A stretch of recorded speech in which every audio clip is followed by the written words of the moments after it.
बिस्मिल्लाहिर्रहमानिर्रहीम। अऊज़ु बिल्लाहि मिनश्शैतानिर्रजीम। बिस्मिल्लाहिर्रहमानिर्रहीम। अल्लाहुम्मा सल्लि अला मुहम्मद व आलि मुहम्मद। मुमिनीन कराम, एक सवाल पूछा जाता है कि क्या हम पहले अफ्तारी करें? आज़ान का वक्त हो गया, मगरिब का वक्त हो गया, पहले हम अफ्तारी करें या पहले हम नमाज मगरिब? ताहम तफसीलात में जाने से कबल आपसे गुजारिश है कि हमारे चैनल सब्सक्राइब कर लें और साथ में बेल के आइकन को क्लिक कर लें ताकि हमारी ताज़ा तरीन वीडियोस आप तक बवक्त पहुँचती बैन पढ़ें। तो ये कंसेप्ट बाज़ औक़ात क्लियर नहीं होता, क्योंकि अहले सुन्नत बिरादरान जो हैं वो फ़ौरन अफ्तारी करते हैं जो ही उनका मगरिब का वक्त होता है।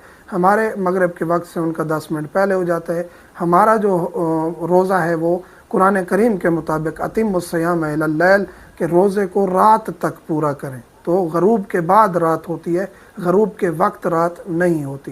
तो बहरहाल हर मसलक अपने मुताबिक चल रहा है। तो हमारा जो रोज़ा है वो ऐन मगरिब जो होती है हमारी, उस वक्त ही ख़त्म हो जाता है, यानी रोज़ा मुकम्मल हो जाता है। कोई खाए ना खाए उसकी मर्ज़ी है, लेकिन बेहतर ये है, उलमा फरमाते हैं कि क्योंकि आपने रोज़ा रखा, उसी रोज़े के साथ फजर पढ़ी, उसी रोज़े के साथ ज़ोहर असर पढ़ी, अब इसी हालत में अगर आप मगरिब और इशा पढ़ते हैं तो आपको ज़्यादा अजर और ज़्यादा सवाब मिलेगा।